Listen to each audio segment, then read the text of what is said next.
Is there anything less suspicious than piano lessons? Sitting down on a little bench and learning to tickle the ivories to make people smile. But what if a piano was actually a gateway to communicate with a being beyond our own knowledge of evil? And it's hungry. What's that? You want to be scared? Come with me.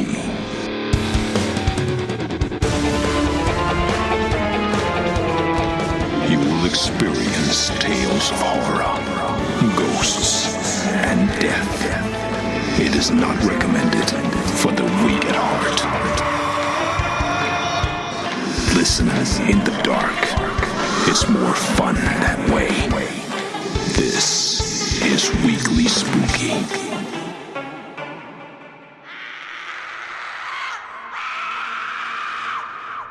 Hello, my spookies. It's Wednesday, and you know what that means. It's time for a little spooky in your weekly.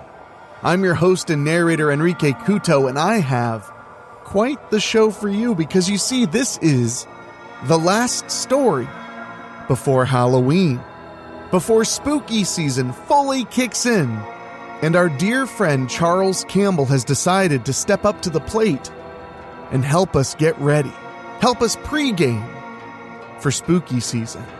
And that's just what we're going to do with our story tonight. But before we get to that, I just want to say a humongous thank you to all of you who are listening. In October, we get a lot of new listeners, but many of you who are sitting here listening to my voice right now listen every single week, allowing me to help you celebrate Halloween on the weekly.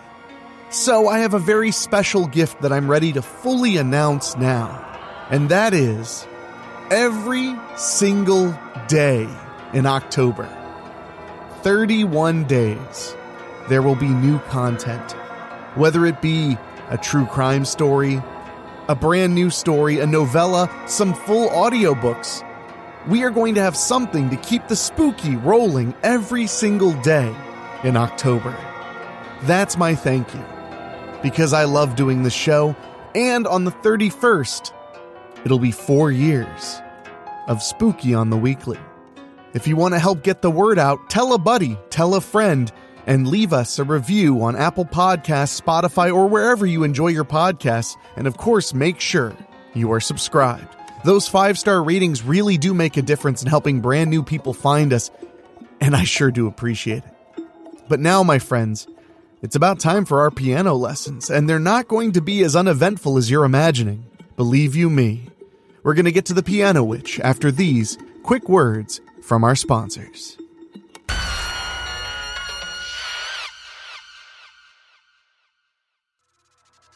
The Piano Witch by Charles Campbell. Fall, 2022. The familiar scent of honeysuckle was in the air. Brooke held her mother's hand as she walked nervously up the driveway toward the Brantley estate. It only had one remaining resident, Norma Brantley, Brooke's mother. Janet Holden signed her daughter up for piano lessons only a week ago. Brooke's eyes widened once they reached the steps leading up to the spacious plantation home. Brooke stopped in her tracks, her mother tugging at her arm. "Come on, Brooke. You begged me for lessons. You didn't realize the work involved, did you?" That wasn't it. Not at all. Brooke did want piano lessons, and she wanted to learn, but there was something she was holding her tongue about. Something she couldn't tell her mother even if she wanted to. And she did want to, but she wouldn't let her. Not yet, anyway. "Hello, Brooke," Norma said. She was standing at the top of the steps. Norma was 84 years old, but could truly pass for a woman 30 years younger. Janet's own mother was 72 and looked decades older than Norma. "Come on, Brooke, let's get inside and let your mother do her shopping." Norma held out a hand. Brooke let go of her mother's hand and walked robotically up the steps as she reached for Norma. "Janet, if you want to come back in about an hour, that would be fine. I'll take care of this young lady," Norma said with a comforting smile. "Okay, thank you. And Brooke, Make sure you listen to Mrs. Brantley." Brooke didn't reply. Janet turned and walked away. Norma led the little girl into the house. "I hope you're ready for your lesson today," Norma said. She led Brooke down the vast hallway and the door creaked as it was opened, revealing the spacious music room. The ceiling was high with ample space to host parties. You know, those parties with men in suits and women in fancy dresses. The old Steinway grand piano sat in the middle of the room. It dated back to the mid-1800s and had been in Norma's family since she was a child. If this piano could talk, oh, what tales it would tell. Brooke looked at the piano wide-eyed, as if she were seeing it for the first time. But the wide eyes weren't eyes of wonder. It was fear. "Okay, child, let's ride the bench," Norma said as she released Brooke's hand and flicked her wrist toward the bench as if she were showing off a new car on a game show. It was early fall, but the room felt unusually warm. Brooke's throat suddenly felt parched. Norma took a seat to Brooke's left. Brooke's eyes were closed. She didn't want to open them. Brooke didn't want to see what would be staring back. "Okay, you're not Ray Charles, child. Open your eyes and place your fingers on the keys," Norma commanded. Brooke's eyes opened wide as if she were jolted out of a deep slumber. Her red hair was sticking to her clammy forehead, and the face was still there, staring back at her. Brooke gulped hard with a dry mouth. "We will start with C major. Do you remember the key?" Norma asked. "Yes, ma'am," Brooke croaked. But Brooke was focused on the crooked, wart-tipped nose, the dark circles for eyes, and the haggard face with scraggly hair sticking in all directions out from her pointy hat. The witch in the wood of the piano was grinning at Brooke, and it was unnerving to say the least. Norma sat still and watched the little girl tremble. "Hello, little girl," whispered the voice in Brooke's ear. "Such a pretty girl. Such beautiful red hair." Brooke glanced at Norma, who was just smiling back at her, completely unaware of what was happening. "Such a pretty girl, with pretty green eyes, a pretty green dress, and pretty green shoes. This is such a big piano for such a little girl." The voice had the timbre of the old lady Brooke had seen with Tweety Bird in the cartoons. Norma watched in amusement as Brooke's fingers began gliding across the keys, tapping out a melody that she could not replicate once freed from the trance. Brooke and Norma sat side by side as the piano music filled the home. Norma studied the little girl's hands as they played with honed skill. Then Brooke stopped playing and looked at Norma. "I don't want to play anymore," Brooke said. Her voice was on the verge of monotone. "It's almost time for your mother. How about some milk and cookies before you go?" Norma asked. The color was coming back in Brooke's cheeks, and life was returning to her eyes. "I'm not hungry," Brooke said, now with a trembling voice. Norma caressed the top of Brooke's head. "But she is, Brooke. The witch is hungry. What can we do about that?" Norma asked. Brooke raised her head with wide eyes and replied, "Feed her." Norma smiled as she rose with the child's hand in hers. "Your mother's here. Same time on Friday. I have a special surprise planned," Norma said.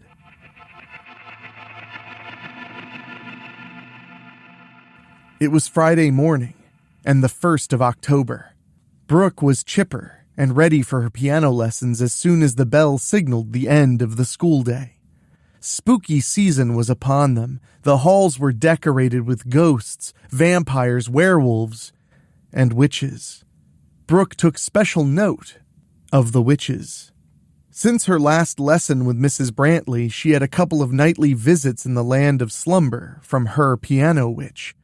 The witch was right out of the movies, a cackling woman with olive skin, sunken eyes, long curved nose, and the breath of rotting flesh. The witch told Brooke that she needed to be fed because she was hungry, very hungry, because she was trapped in the wood for a very long time. The pull on young Brooke was strong and convincing. After a couple of visits, Brooke was no longer afraid of the witch. Oh, quite the opposite. Brooke wanted to help the witch, feed her, and escape the confines of the wood in which she was trapped. Janet picked Brooke up from school right on time. Brooke was grinning from ear to ear. "Hey, Smiley," Janet said. "Hey, Mom, I'm ready for my lessons," Brooke exclaimed. "Alrighty then, I'm glad you're excited for them. I was worried you weren't enjoying it. Mrs. Brantley told me on the phone that you were picking it up rather quickly and that you have been a stellar student. That makes me a proud mama," Janet said. "Yes, ma'am, Mrs. Brantley is great," Brooke assured. But Mrs. Brantley wasn't the one Brooke wanted to speak with. It was the piano witch, and she needed Brooke's help. 20 minutes later, the room filled with noise from the flawless movement of fingers on keys as Brooke was in the midst of her trance talk with the piano witch. Brooke could see the witch inside the small shack in the woods. The sound of crows filled the night sky. "Do you think I'm ugly?" asked the piano witch. "No, I don't think you're ugly. I think you're just hungry and need food," Brooke replied. "That's right, my dear. I'm so hungry. I need you to get food for me. Can you do that? For me?" "I will help you. What do you want me to do?" The witch smiled and exhaled. "I'm glad you asked."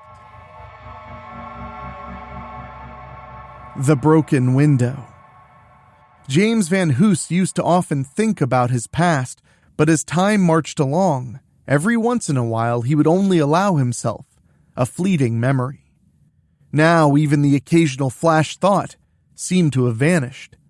James was living the life of the man he always wanted to be, but the past never lets you off the hook that easily.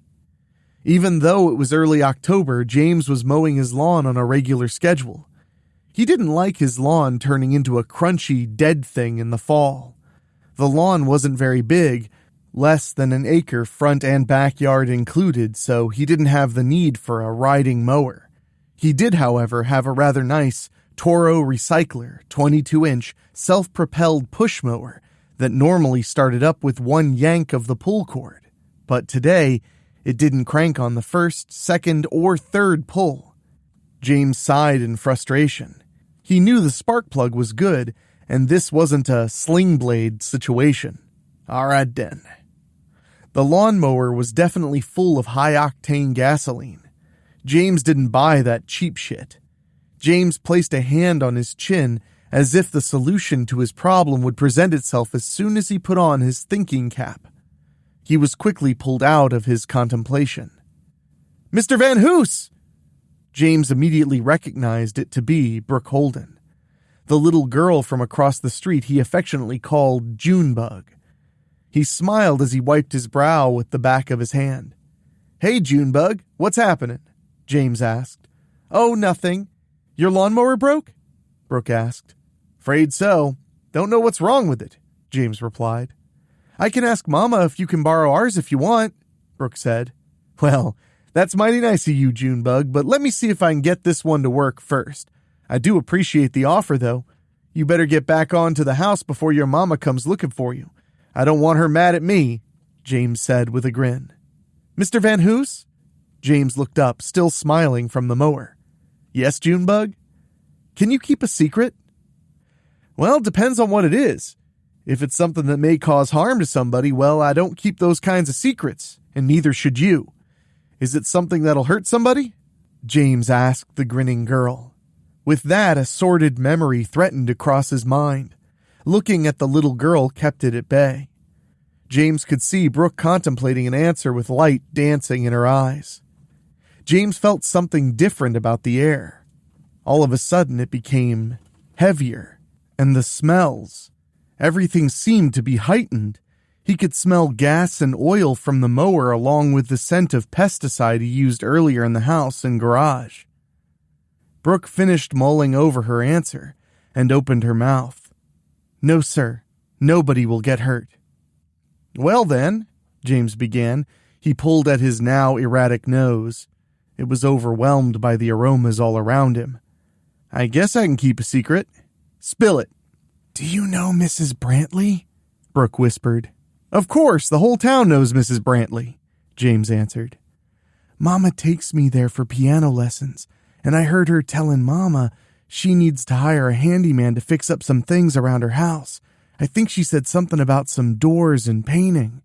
I thought I might tell you because I see you working on that kind of stuff all the time when I'm playing in the yard. I heard her tell Mama she'd pay somebody handsomely, and I heard Mama call you handsome before, so I thought you'd be perfect," Brooke finished. "Well, Junebug, I think that's a secret I can safely keep, and I appreciate you telling me. I could use the extra cash." James stood and kicked the tire of the mower. "You think Mrs. Brantley would mind if I dropped by? I don't have her phone number," James said. "I don't think she'd mind at all. I think you better get over there before some other handsome man gets there first," Brooke said. James looked at his phone. It was only 2 p.m, so if he called on her now, it wouldn't be that late in the day.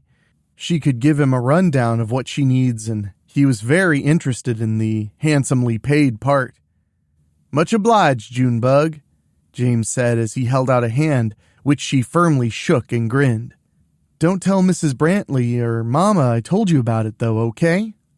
"You got a deal," James replied. Brooke continued to smile as she walked across the street. That was one for the witch.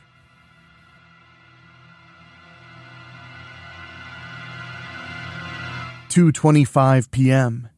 James took the time to wash his face and comb his hair before he hopped into his Ford Ranger and drove over to Norma's. He knew the lady was loaded, and if she needed a regular handyman, he was going to put his best foot forward to be that guy. He assumed she was a cash-on-the-barrel-head kind of woman, which meant it would be tax-free money. Back in his younger days, James may have cased the place and just robbed the old woman, but the sin he committed showed him the errors of the path he had almost chose. Older, wiser James expected to work for it, and it would be excellent if Uncle Sam didn't get a cut at his expense.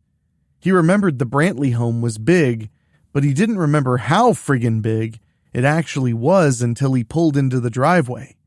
To James's surprise, Mrs. Brantley was standing on her front porch, as if she were expecting him. She spoke first as he approached.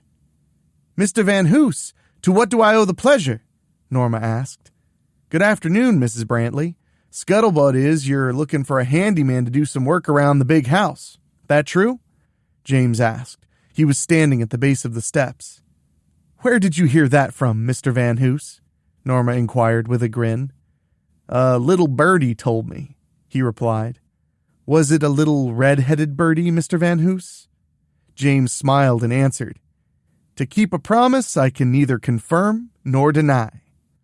Well, the little birdie was correct. I can use the work of a handyman. It's been years since some things have been taken care of proper.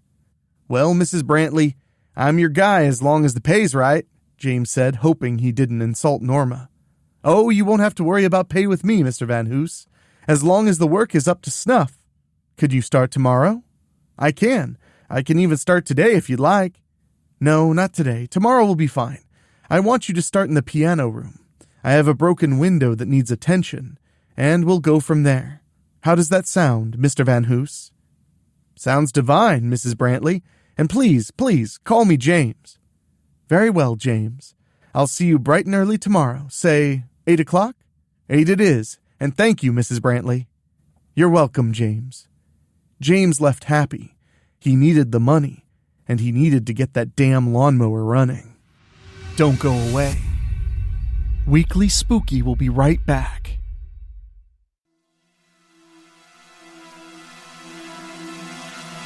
The next day, 7:30 a.m.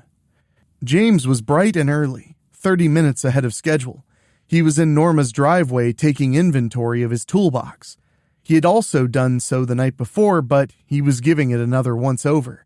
He had all of the basics, and if he needed to purchase anything special, he would ask Norma if she would foot the bill for any unforeseen but necessary material. He was sure she would be okay with it as long as receipts and purposes were provided, which they would be. He would wait until 8 a.m. before he rang the doorbell. Turns out he didn't have to. "James, you are a prompt one, aren't you? That's a good sign," Norma said as she stepped onto the porch. "Yes, ma'am. I figure you're paying me by the job and not the hour. A quick question before I get started. If I need any special equipment or tools for any of the work you assign, can I submit purchase receipts to you?" "You can, as long as you can account for their use." "Figured as much. Much obliged. Now, you said yesterday we'd start with a broken window in the piano room. Did I hear that right?" "You did. Grab your toolbox and follow me." "Yes, ma'am." James followed Norma into the house, down the hallway, and his mouth fell agape when she opened the door to the sprawling piano room. It was like something out of an old movie or a historical document. "Wow. I feel somehow underdressed walking in here," James said, half kidding. "It's been a long time since I hosted anything formal, James. The problem child is over here."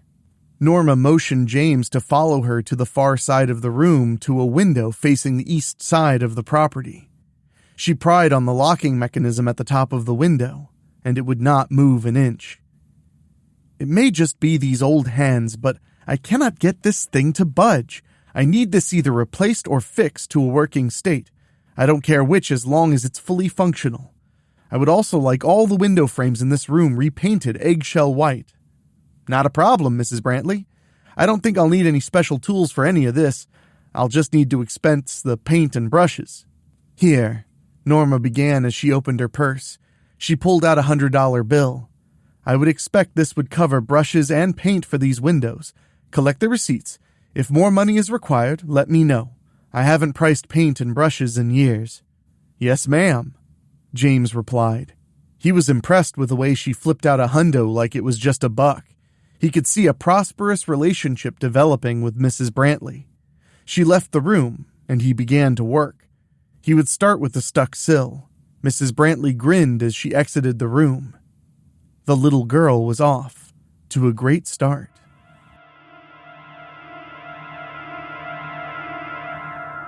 James pulled some WD-40 and a claw hammer from his toolbox. He'd try that first. The mechanism was one of those spin and lock deals that were standard in many houses built the last 100 years. He'd give the lock a good spraying down before trying to wrench it around with the claw end of the hammer. If this worked, he would simply apply more oil, spin the lock open and closed a few times, and that would be that. James shook the can of WD-40 and was just about to give the lock a good dousing when he heard a single key of the piano. What? He spun to see if Norma was sitting on the bench. She was not in the room. James took a step closer to the piano, curiosity rising within. Suddenly, behind him, there was the sound of shattering glass. He turned quickly and saw a cardinal flailing on the floor. Shards of glass from the busted pane were all around the struggling bird. "Damn it all," James said as he moved quickly toward the dying bird. He placed the heel of his work boot on the top of the bird's floppy head and pressed until the crunch let him know to lift it. The bird was finito. James shook his head in disbelief as he wondered why the cardinal went on a kamikaze attack. James grabbed a shop rag from his toolbox to pick up the little guy. He leaned down, and just as he was about to enclose the bird into the rag, the sound of another piano key filled the room. James turned again, and still, Mrs. Brantley was not there. "What the hell is going on here?" James asked as he stood, rag in hand, leaving the bird untouched. He inched closer to the piano. "Mrs. Brantley?" he asked the empty room. It was quiet. James stood in front of the bench and froze. The rag in his hand fell to the floor. He was staring at the piano intently, specifically at a certain spot on the piano. He was staring into the wood. James kept his focus on the spot as he sat down on the bench. He placed his hands on the keys, and they immediately began gliding across the ivory. Norma was listening just outside the door. with a smile on her face. "Mr. Van Hoos, what a name, Van Hoos. I'm glad you came," spoke the face in the wood. "What's going on?" James asked. He was unaware that he was playing the keys at Liberace's level. "A little this, a little that. I thought I saw a putty-tat," the piano witch replied with a cackle. Who are you?" James asked. There was a darkness in front of him, followed by wisps of fog. He could detect the dank smell of wet leaves as the temperature rapidly dropped. He could hear boiling and shuffling very close by. His eyes tried to focus. He could faintly hear the concerto his fingers were playing on another plane. "Where am I?" "Oh, sweet Brooke brought you to me. What an angel that little child is," the piano witch said. "What? What does she have to do with this?" "Everything," replied the piano witch. "Fuck me," James said.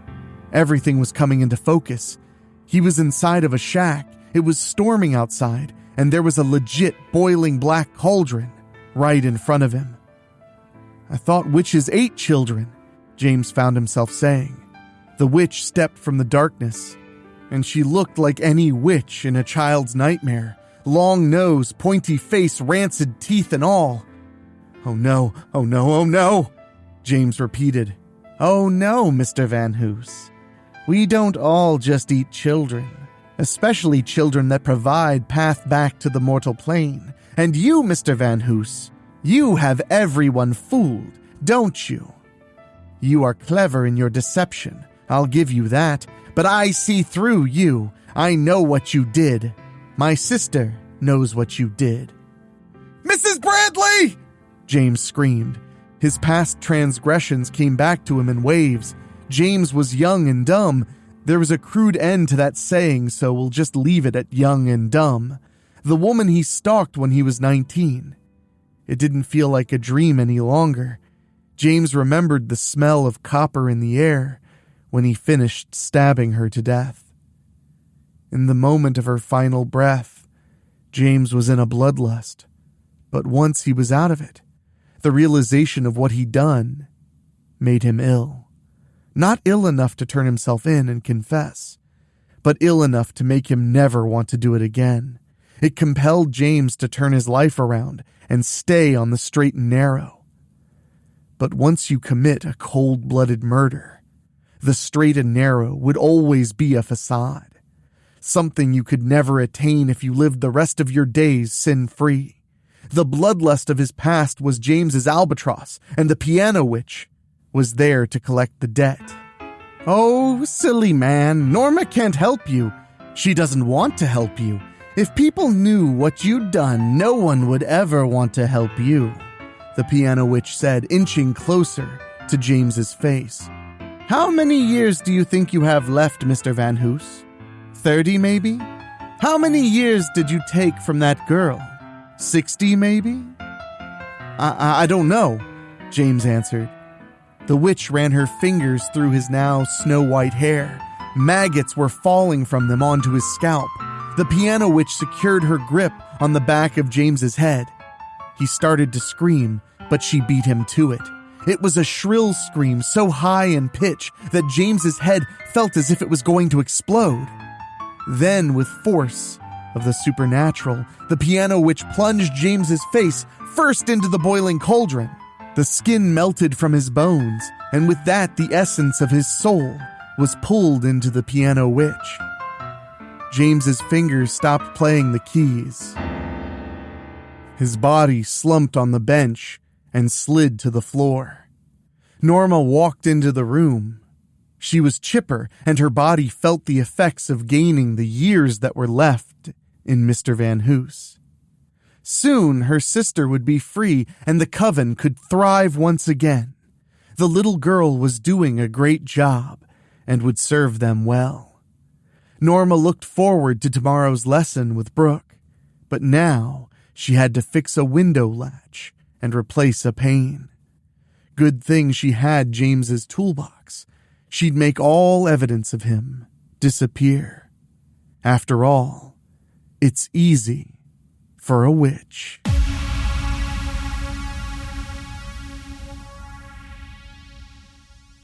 I don't know about you, but that story really started to get to me, and I had a great time narrating it. Now, this is where it becomes a little bit of a tease. That story is the beginning of a full novel called The Piano Witch by Charles Campbell, which you can purchase right now if you want to experience the rest of the story. The first chapter works as a short story for here on the show, but if you want more and you want to support one of our favorite indie authors, Charles Campbell, all you have to do is go to valleyboypublications.com and get yourself a signed copy of The Piano Witch. And thank you, Charles, for letting us read your very, very scary chapter. I really do appreciate it. And I gotta be honest with you, spookies, I am exhausted. I have been working day and night getting all of the content prepared for October. I hope you guys enjoy it because we have 4 novellas entirely narrated and 2 audiobooks, full audiobooks that'll be going up on the feed free for you to enjoy this Halloween season. And if you want to support my mayhem and insanity a little bit more, you can go to weeklyspooky.com. For as little as $1 a month, you can help support the show in a very direct way and get a bonus episode every single month, a behind-the-scenes look at everything we do here at Weekly Spooky, and of course, you would get my undead and undying gratification. In fact, I want to say an extra special thank you to all the folks in the Patreon podcast boosters. These are folks who pay just a little bit more to hear their names on the show, and they are Johnny Nix, Bobbletopia.com, Megan Hua, Julia Kirsch, Brent McCullough, Steve King, Karen Weemet, Jack Kerr, and Craig Cohen. Thank you all so much. Go to weeklyspooky.com, click on Patreon, and join that list of names because you're going to be hearing it a lot this October. But now, I am going to go and get back to work because this is going to be the best spooky season ever. I swear. So for myself, for Dan Wilder, my producer, my executive producer, Rob Fields, and our composer, Ray Mattis, I'll talk at you really, really soon. Bye. Thank you for listening. Make sure to find your way back next week. But for now, you are safe. Trust me.